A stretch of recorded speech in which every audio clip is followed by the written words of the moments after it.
Morning students. बेटा ये आपका चैप्टर फर्स्ट है crop production and management class 8 के लिए। इसका पार्ट फर्स्ट मैं आपको वीडियो सेंड कर चुकी हूँ। पार्ट सेकंड आज हम करेंगे और इसके साथ साथ ये जो है चैप्टर भी कंप्लीट हो जाएगा। तो हम आज 7th पॉइंट से स्टार्ट करेंगे, protection of crop from birds.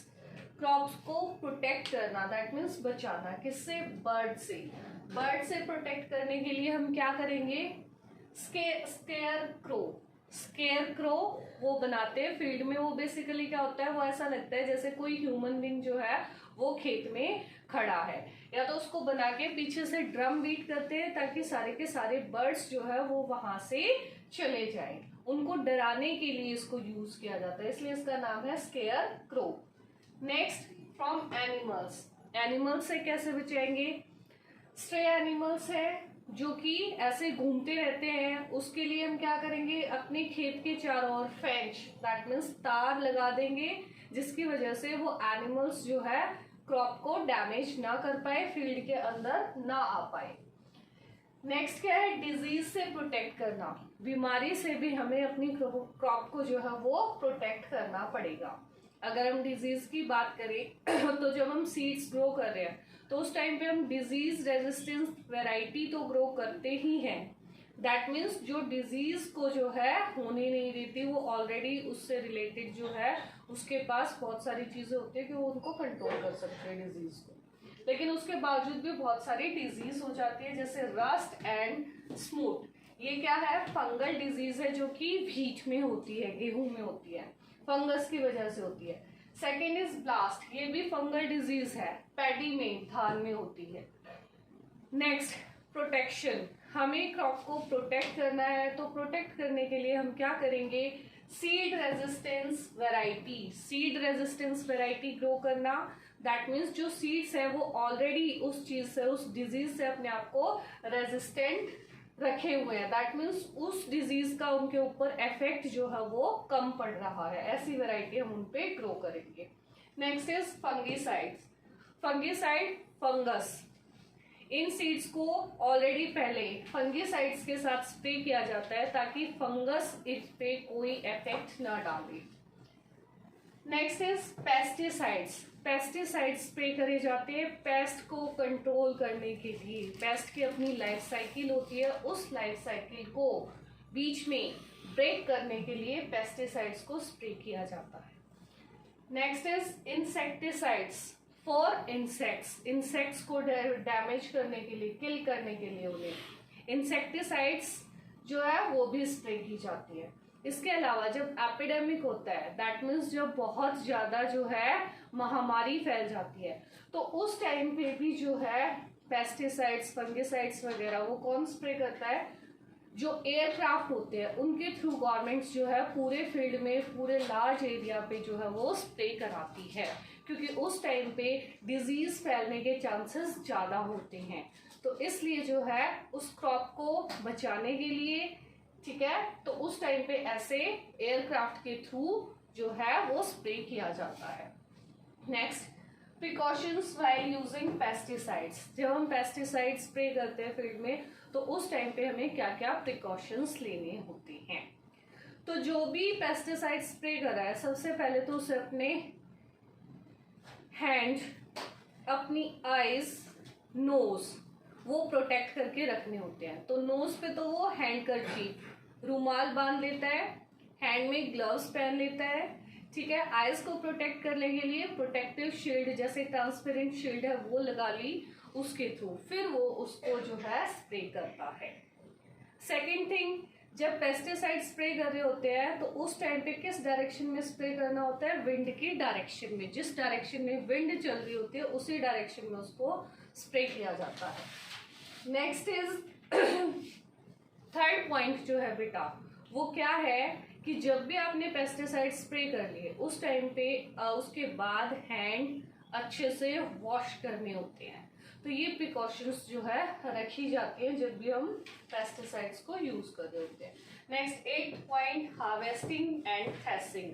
Harvesting का मतलब क्या है? क्रॉप को काटना, ठीक है, उसको कलेक्ट करना, ठीक है, ग्रेन्स को निकालना, harvesting, cutting of crop, crop को काट के उसको कलेक्ट करना।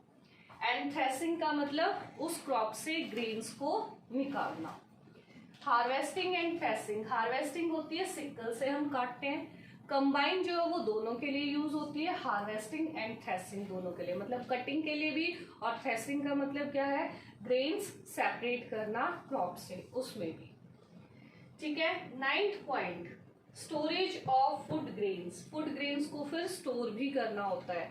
जो हमने फर्स्ट वाला 8th वाला पॉइंट किया है, हार्वेस्टिंग एंड थ्रेसिंग, इसके बाद इसमें विनोइंग प्रोसेस भी हम यूज करते हैं। विनोइंग प्रोसेस किस लिए, जो है या जो है भूस के जो छोटे छोटे पार्टिकल्स रह जाते हैं उनको रिमूव करने के लिए विनोइंग टेक्निक भी यूज की जाती है, जो कि विंड की प्रेजेंस में होती है।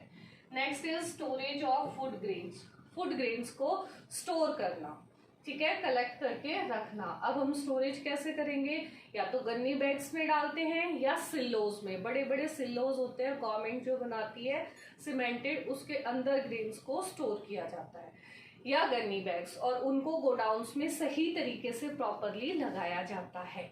एक के बाद एक इस तरीके से रोज बनाई जाती हैं कि जब भी उसमें हम जाएं और जो है कोई भी पेस्ट वगैरह अगर उसको डैमेज कर रहा हो तो हम उसका इंस्पेक्शन अच्छे से कर सके, टाइम टू टाइम उसमें जो पेस्टिसाइड्स हैं वो स्प्रे कर सके। इसलिए जो है गोडाउन्स में भी दीवार से कुछ दूरी पे हट के जो है इस तरीके से शेल्फ्स बनाए जाते हैं जिसपे गन्नी बैग्स रखे जाते हैं। ठीक है, उसके अलावा प्लास्टिक शील्ड भी उनके ऊपर ढकी जाती है।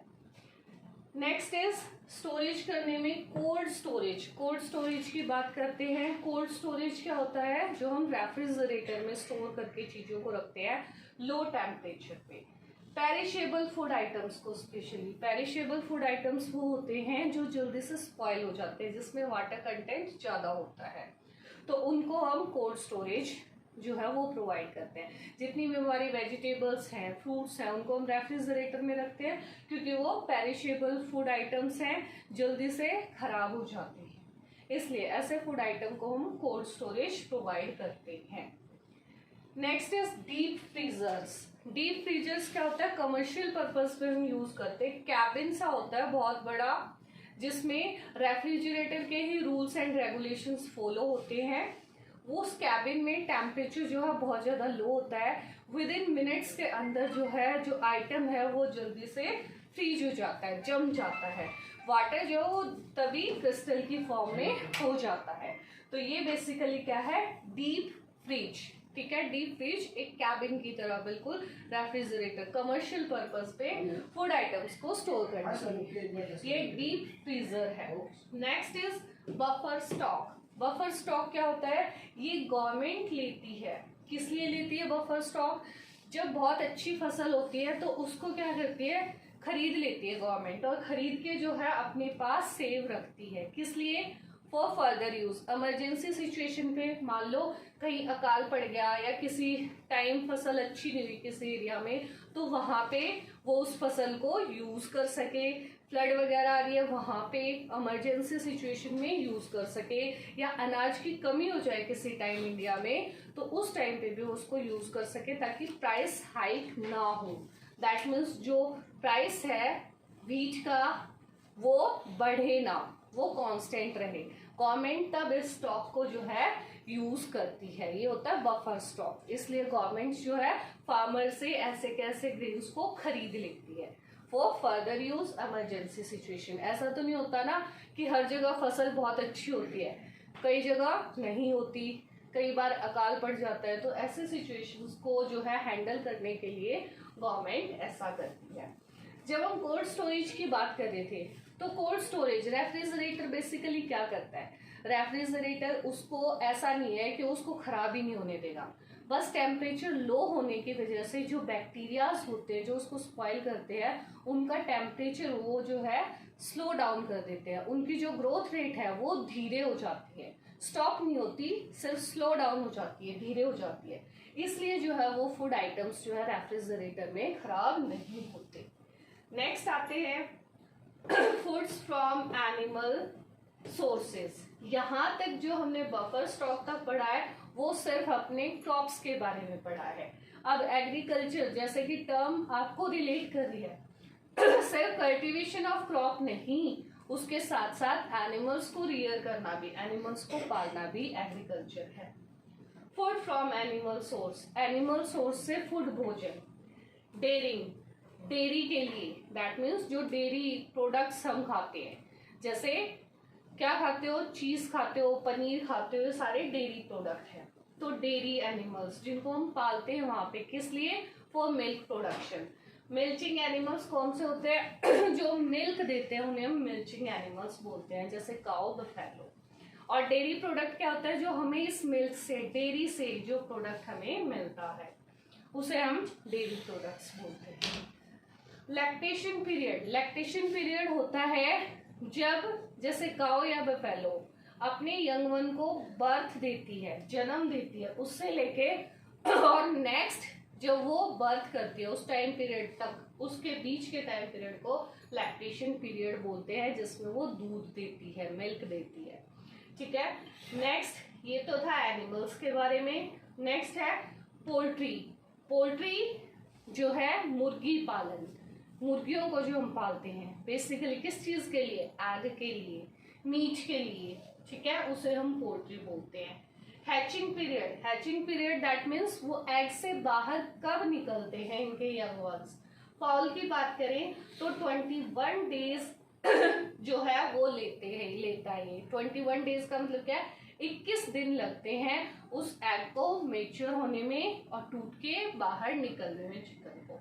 इंक्यूबेटर क्या होता है, इंक्यूबेटर मशीन्स होती हैं जो इन एग्स के लिए यूज की जाती हैं। प्रॉपर टेम्परेचर और प्रॉपर मॉइस्चर दिया जाता है ताकि वो हैच करे, ब्रेक डाउन हो जाए और चिकन्स उसमें से बाहर निकले।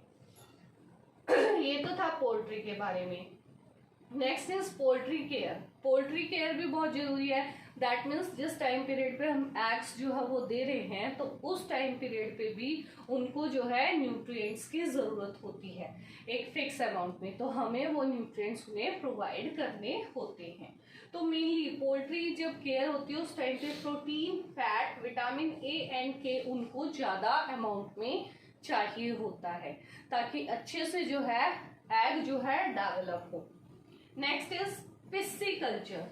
पिस्सीकल्चर क्या होता है, फिशेस का पालना, फिशेस को पालना हम पिस्सीकल्चर बोलते हैं। हैचरीज, हैचरीज क्या होती है, आर्टिफिशियली जो जहाँ पे हम जो है फिशेस को छोड़ते हैं, नर्सरी वगैरह फिशेस के लिए, जैसे एक पॉन्ड या पानी भर दिया हमने और उसमें जो है फिशेस को छोड़ दिया, उसके जो है आपको भी पता है उसके एग्स आते हैं उनको छोड़ देते हैं। ठीक है, किस लिए, आर्टिफिशियल पर्पस पे, फिश को पालने के लिए। ठीक है, उसे हम हैचरीज बोलते हैं। हैचरीज नेचुरल भी होती है, दैट मीन्स जो नेचर में ऑलरेडी है, जैसे ऑलरेडी कहीं पॉन्ड है उसमें अपने आप मछलियां हैं। ठीक है, दैट इज नेचुरल। आर्टिफिशियल जो हम लोग अपने कमर्शियल पर्पस के लिए सीड्स को यूज करते हैं, फिश के सीड्स को, और जो है पॉन्ड में उनको छोड़ देते हैं और वहां पे वो अच्छे से डेवलप होती है। फिशेस भी मैराइन और फ्रेश दो टाइप की होती है। मैराइन का मतलब क्या होता है, जो समुद्र में होती है। मैराइन का एग्जांपल है शार्क। शार्क जो है मैराइन फिश है। मैराइन कैसा होता है, सॉल्टी वाटर, समुद्र का जो है पानी। फ्रेश जो अच्छा साफ पानी होता है, रोहू फिश, कटला फिश, ये फ्रेश वाटर फिशेस हैं। Next is apiculture. एपीकल्चर क्या होता है, एपीकल्चर हनी बीज को रियर करना, हनी बीज को पालना। हनी बीज किस लिए पालेंगे, फॉर हनी, हनी के लिए। आपको पता है हनी आयुर्वेदिक मेडिसिन में भी बहुत ज्यादा यूज होता है, तो इसका पालना, हनी बीज को पालना एपीकल्चर कहलाता है। ये हनी हमें क्या प्रोवाइड करता है बेटा, शुगर, मिनरल्स और कुछ एंजाइम्स। ठीक है, जो हमारी मेटाबॉलिक एक्टिविटीज को बढ़ाते हैं, जो हमारे बॉडी में एक्टिविटीज हो रही हैं। तो एपीकल्चर, हनी बीज का पालना। और हनी बीज कहाँ रहती है, बी हाइव में, छत्ते में। ठीक है, इसका मेन पीरियड जो है पूरी स्टेज 16 डेज की होती है। एग से लार्वा बनने में 3 डेज लगते हैं, लार्वा से प्यूपा स्टेज में आने में 6 डेज लगते हैं, प्यूपा से एडल्ट स्टेज, दैट मीन्स पूरी मधुमक्खी हनी भी बनने में 7 डेज लगते हैं, तो टोटल 16 डेज लगते हैं। उसके बाद ये फ्लावर से स्वीट जूस लेने जाती है, नेक्टर लेने जाती है, उसके बाद उसको अपने छत्ते में क्या करती है, डिपॉजिट करती रहती है। तो उस हनी को निकालने के लिए हनी एक्सट्रैक्टर्स, ठीक है, हनी एक्सट्रैक्टर्स मशीन्स भी होती हैं जो क्या करती है, बेसिकली हनी को निकालती हैं बिना बी हाइव को परेशान किए। दैट मीन्स जो बी हाइव है उसको कोई हार्म नहीं होता, सिर्फ वो क्या करते हैं, हनी को जो है वो निकालते हैं, हनी एक्सट्रैक्ट कर लेते हैं। हनी एक्सट्रैक्ट करने के लिए एक्सपर्ट लोगों की भी जरूरत होती है, साथ साथ आजकल तो बहुत सारी मशीन्स जो है वो यूज की गई हैं। तो ठीक है, यहाँ तक आपका जो है ये चैप्टर कंप्लीट हो गया है बेटा। ठीक है, ओके, थैंक यू बेटा।